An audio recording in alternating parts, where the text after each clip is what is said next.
Hello friends, ఈరోజు first day వచ్చేసానని అనుకుంటున్నారా?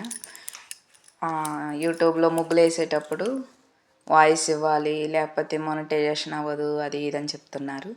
అందుకొని ఆలోచించగా ఒక ఐడియా వచ్చింది.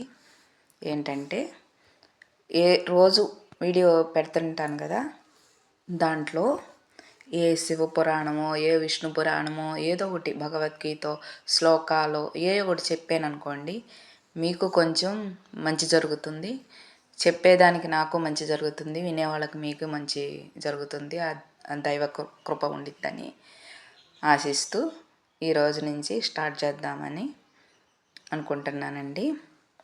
ఫస్ట్గా శ్రీ గణేశ్వరాయ నమః, శ్రీ విఘ్నేశ్వరాయ నమః, శ్రీ శివపురాణ మహత్యము ఈరోజు నుంచి స్టార్ట్ చేస్తున్నామండి.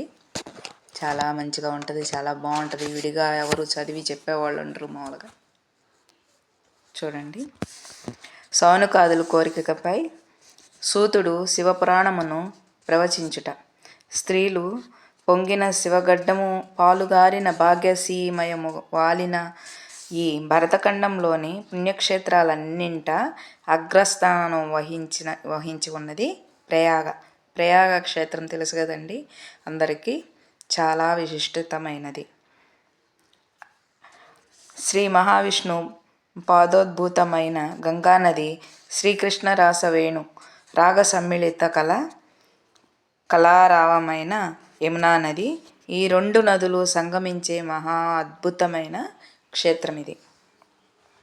చాలా కాలానికి పూర్వం సౌనకాది మహర్షులందరూ కలిసి ఈ ప్రయాగ క్షేత్రంలోని గంగా యమునా సంగమం వద్ద మహాసత్రాన్ని ఆరంభించారు. ఎప్పుడో పూర్వం, మన తాతల కాలం నాడు ఆరంభించారు.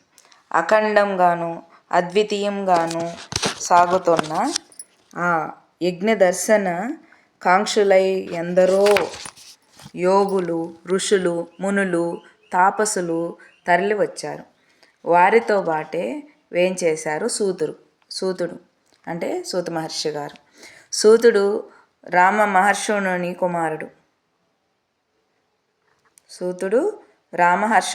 కుమారుడు. వేదాలను విభజించి 18 పురాణాలను ప్రవచించి పంచమ వేద మనగదిగిన మహాభారతేతిహాసాన్ని ప్రజలకు అందించిన శ్రీ వేదవ్యాసుల వారి యొక్క ప్రియతమ శిష్యుడు, యోగిజన శిరోరత్నమైన శ్రీ సుఖయోగీంద్రులతో కలిసి వ్యాసుల వారి వద్ద పురాణ రహస్యాలన్నింటినీ తెలుసుకున్నాడు.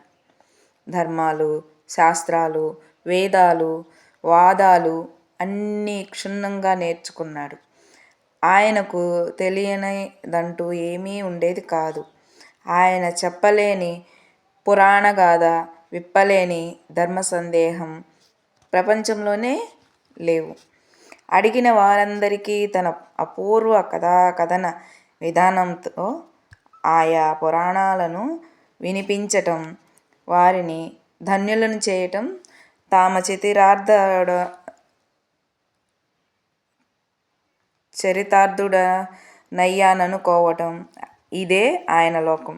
అటువంటి సూత మహర్షి ప్రయాగలో జరుగుచున్న యాగాని కరుడేదంతో ఋషులంతా ఆనందించారు. అర్ఘ్యపాద్యాలిచ్చి సత్కరించారు. అనంతరం ఆయనను పరివేష్టించి కూర్చున్నవాడై, హే సర్వ పురాణ కథన జననేత సూత, నీ రాకతో మా యాగానికి మాకు కూడా క్రొత్త వెలుగు వచ్చినట్లుగా ఉంది. గతంలో నీ నుండి ఎన్నో కథలు, గాథలు విని ఉన్నాం. అయినా మాకు తృప్తి లేదు. నీ దర్శనం లభించినప్పుడల్లా నిన్ను ఏదో ఒకటి అడగటం, నీ ద్వారా విని ధన్యులం కావటం జరుగుతూనే ఉంటుంది. అందుచేత ఇప్పుడు మన సంగమం కూడా